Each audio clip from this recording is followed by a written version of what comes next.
Hai, perkenalkan saya Ramadhani Miftahul Janah dari Pendidikan Sejarah FKIP UNS. Di sini saya akan membahas mengenai jalur rempah di Indonesia pada masa praaksara. Nah, sebelum kita lanjut, apa sih tujuan dari pembelajaran ini? Jadi, tujuan pembelajaran hari ini adalah untuk menguraikan eksistensi jalur rempah bagi perdagangan dunia pada masa praaksara. Nah, pernahkah kalian pergi ke pasar untuk membeli bumbu dapur? Apakah bumbu dapur yang kalian beli itu termasuk dalam rempah-rempah? Mari kita bahas lebih lanjut. Nah, di sini ada gambar. Kira-kira kalian udah pernah belum makan gambar ini? Yang pertama adalah gambar rendang dan yang kedua adalah sayur nangka. Rempah-rempah apa saja sih yang dibutuhkan untuk memasak dua makanan tersebut? Nah, sebelum kita mengetahui apa komoditas rempah-rempah, nah kita harus tahu dulu jalur rempah pada masa praaksara.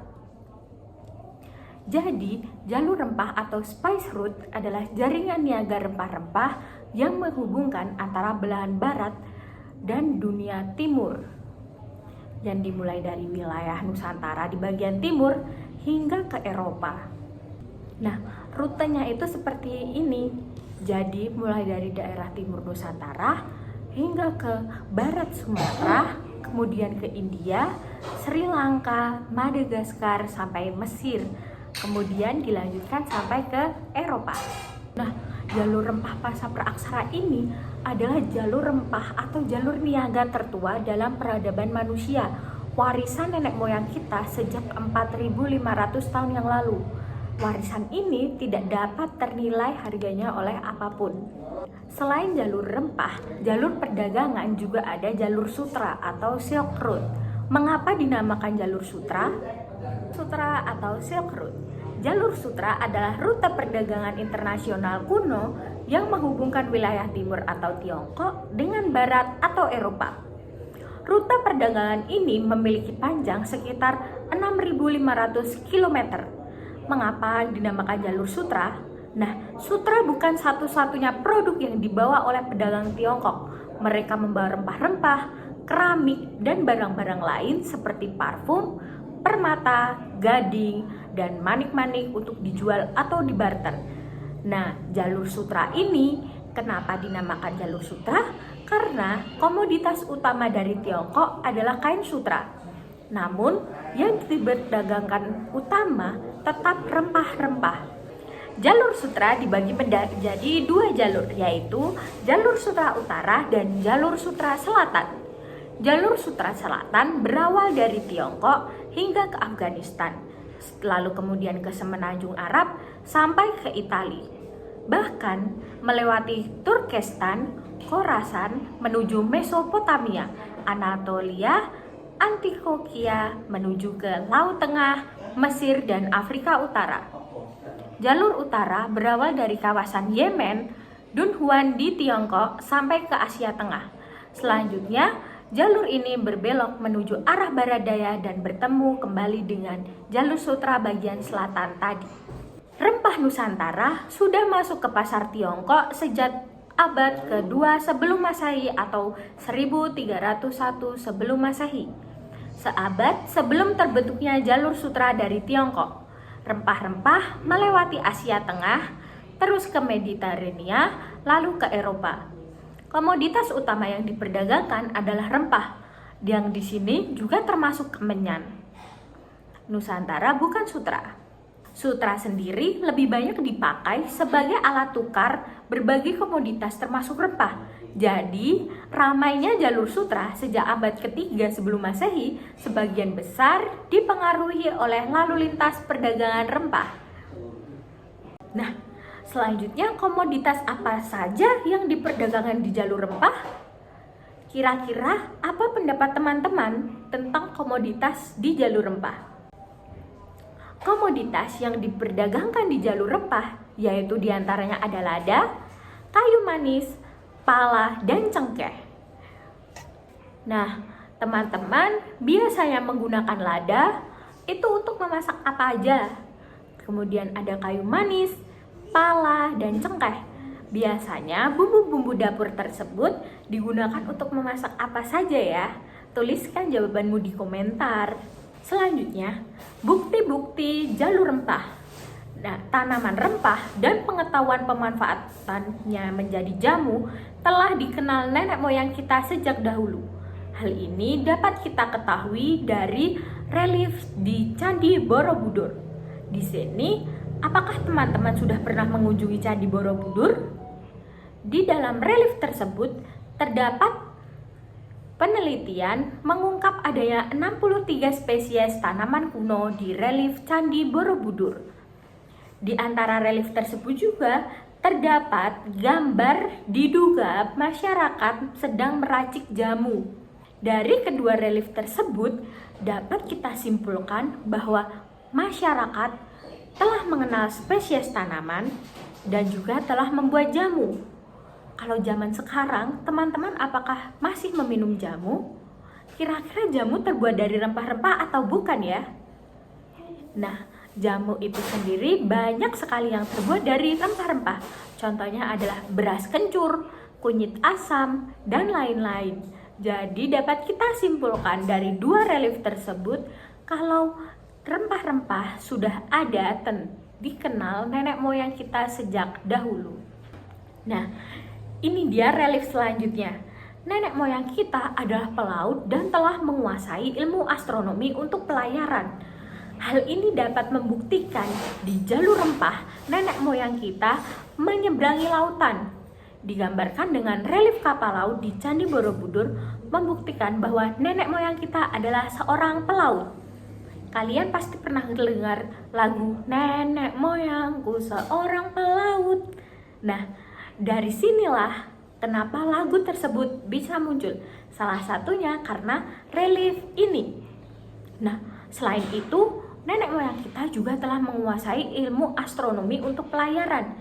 Digambarkan dalam relief bulan dan bintang.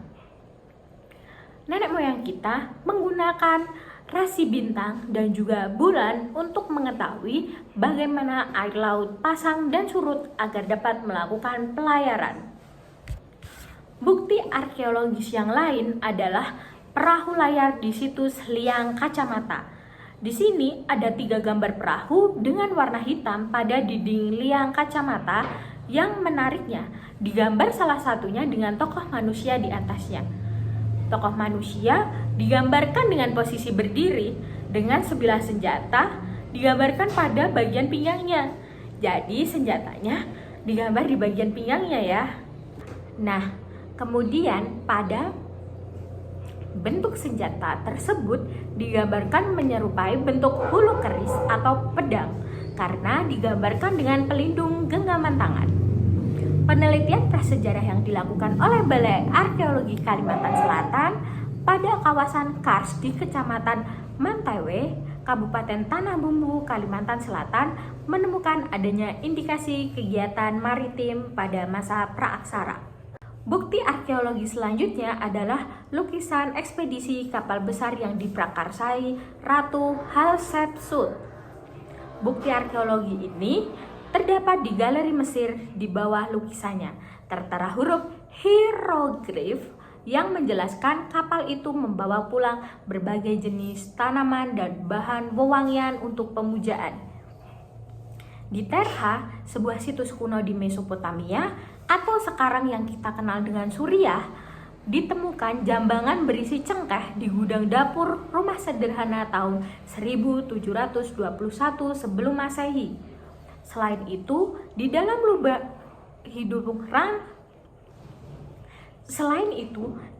lubang hidung Ramses II tahun 1224 sebelum Masehi ditemukan lada hitam sebagai bahan pengawetan mumi.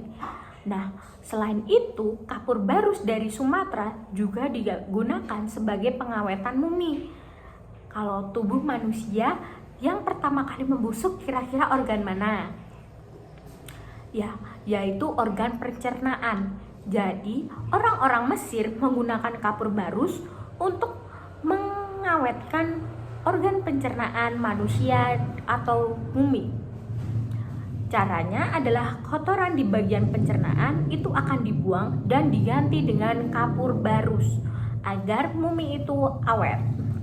Bukti arkeologi selanjutnya adalah situs Karangagung di Sumatera Selatan dan situs Buni dan Patenggeng di Jawa Barat. Pada situs ini ditemukan manik-manik, batu karnelian, dan gerabah dan arikamedu di India Selatan. Benda-benda tersebut diperkirakan berasal dari tahun 600 sebelum Masehi sampai 200 sebelum Masehi. Selain itu, bukti arkeologis lain juga terdapat di situs Seririt Buleleng, Bali. Pada situs ini ditemukan cermin perunggu sebagai bekal kubur dari zaman dinasti Han atau Tiongkok tahun 6 sampai 23 Masehi. Bukti selanjutnya adalah nenek moyang kita telah membangun perdagangan kayu manis atau cinnamon road hingga ke Afrika pada abad ke-8 Masehi. Yaitu digambarkan dengan rekonstruksi perahu samudra raksa sesuai dengan desain yang ada pada relief Candi Borobudur. Nah, kemudian relief samudra raksa tersebut dibangun lagi kapalnya atau rekonstruksi perahu seperti yang di sini gambarnya. Nah, itu kemudian berlayar menyusuri Cinnamon Road atau rute kayu manis. Selanjutnya adalah bukti-bukti tertulis. Di India terdapat sumber tertulis India dari abad ketiga sebelum Masehi berulang kali menyebut Jawa sebagai asal rempah-rempah. Kitab petunjuk pelaut ke lautan Eritrea, nama kuno Yunani untuk Samudra Hindia, menyebut kapal rempah-rempah dari arah timur. Kemudian selanjutnya kitab Ramayana tahun 200 Masehi menyebutkan sumber kayu gaharu dan cendana berasal di daerah timur Nusantara. Dan yang selanjutnya juga ada kitab Rahuvansa yang ditulis Kalidasa sekitar tahun 400 Masehi menyebutkan sumber rempah berupa lavanga atau cengkeh di wilayah Dwipantara atau Nusantara. Bukti tertulis lainnya ditulis oleh Gaius Plinius Secundus atau Pliny the Elder. Dalam catatan perjalanannya, ia menyebutkan tentang para pelaut pemberani dari timur yang datang membawa kayu manis dengan menggunakan perahu sederhana. Plinius sendiri menyebutkan daerah itu adalah Ethiopia, tetapi dia meyakini tanaman tersebut merupakan endemik Asia Tenggara. Bukti tertulis selanjutnya ditulis oleh Claudius Ptolemaeus dalam peta Guide to Geography abad ke-1 Masehi. Ptolemaeus menulis nama sebuah kota bernama Barus. Tempat ini merupakan kota pelabuhan kuno sumber kapur barus, komoditas yang diburu pelaut Yunani, Romawi, Mesir, Arab, Tiongkok, dan Hindustan pada masa itu. Nah, di akhir video ini kalian dapat menyimpulkan apa saja bisa ditulis di kolom komentar. Oke, bye-bye.